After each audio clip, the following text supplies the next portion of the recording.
Hi, Hank. It's Grandma. I'm here to read you a book. It's a book called Where the Wild Things Are. Okay? Here we go. Where the Wild Things Are. Look at that. Rah. The night Max wore his wolf suit and made mischief of one kind. You can't move fast. And another. He was wearing his wolf suit. His mother called him the wild thing, and Max said, "I'll eat you up." So he was sent to bed without eating anything.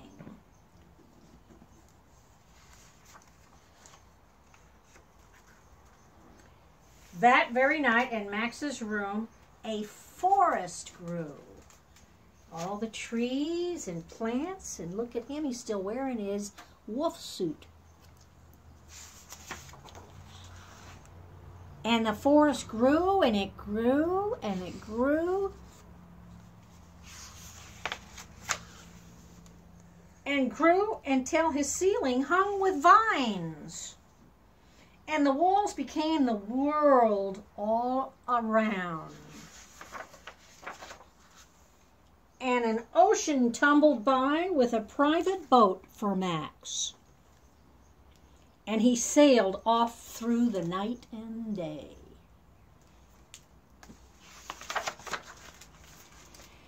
And in and out of weeks and almost over a year to where the wild things are.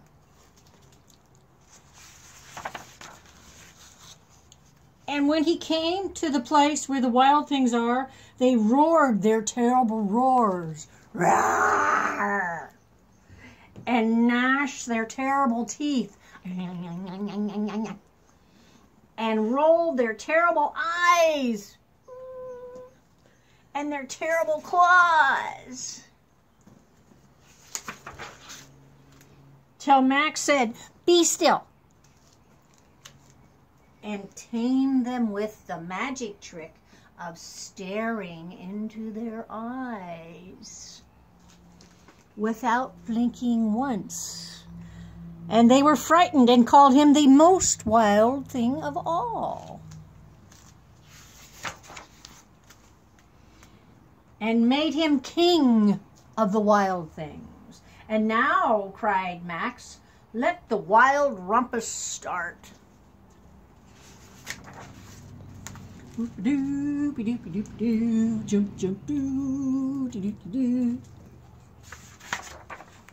Oh, and look at the wild things, growling and smiling, and I'm looking at you.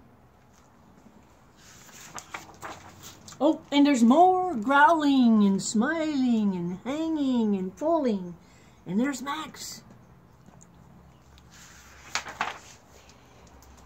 Now stop, Max said, and sent the wild things off to bed without their supper. And Max, the king of all wild things, was lonely and wanted to be where someone loved him best of all. Then all around from far away across the world, he smelled good things to eat. So he gave up being king of where the wild things are. But the wild things cried, "Oh, please don't go.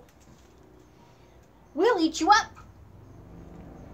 We love you so." And Max said, "No." The wild things roared their terrible roars and gnashed their teeth, their terrible teeth, and rolled their terrible eyes and showed their terrible claws. But Max stepped into his private boat and waved bye-bye. And sailed back over a year and in and out of weeks and through a day.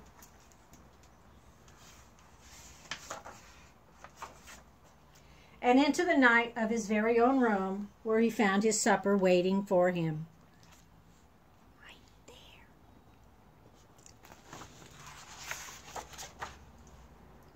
and it was still hot.